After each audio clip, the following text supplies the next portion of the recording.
So yun, so another tip for driving here in Canada, I think, is yung shoulder checks.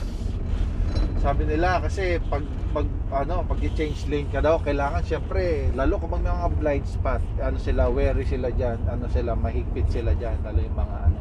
Kaya kailangan talaga, tulad nga sa una kong post, kailangan talaga exaggerated, gumagalaw. So kahit shoulder checks, dapat gumaganon yung ulo mo para makikita ka nila, na talagang aware ka sa pinagdadrive mo.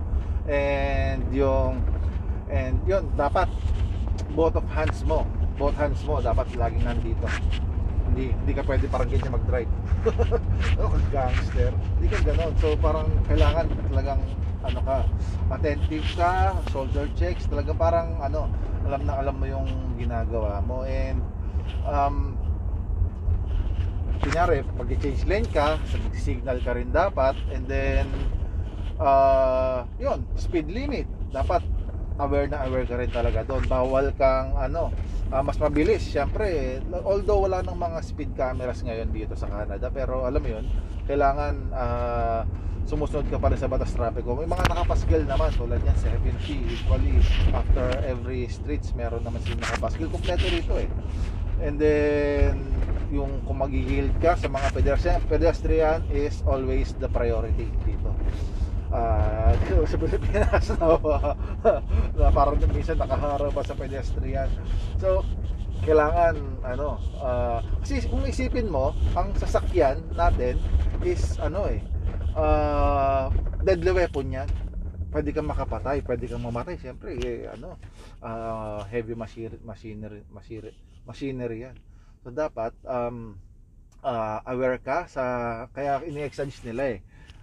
Kaya kailangan parang ang idea lang noon, dapat aware ka sa nangyayari, attentive ka, and safe lahat. Ikaw importante na, pero yung mga kasama mo rin sa kalsada, at importante yung mga pedestrians, dapat may respect tayo sa kanilang lahat.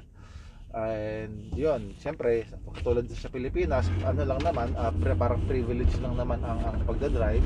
So respetuhin natin ang batas trapiko, at alam mo yun, yung mga simpleng acts of kindness kumbaga, na nakasayang ka naman, nagmamadali ka ba? Kung nagmamadali ka, minsan umaga-aga gumising, hindi yung parang ginagawa mo ng kasangkapan, yung parang balahura ka na mag-drive.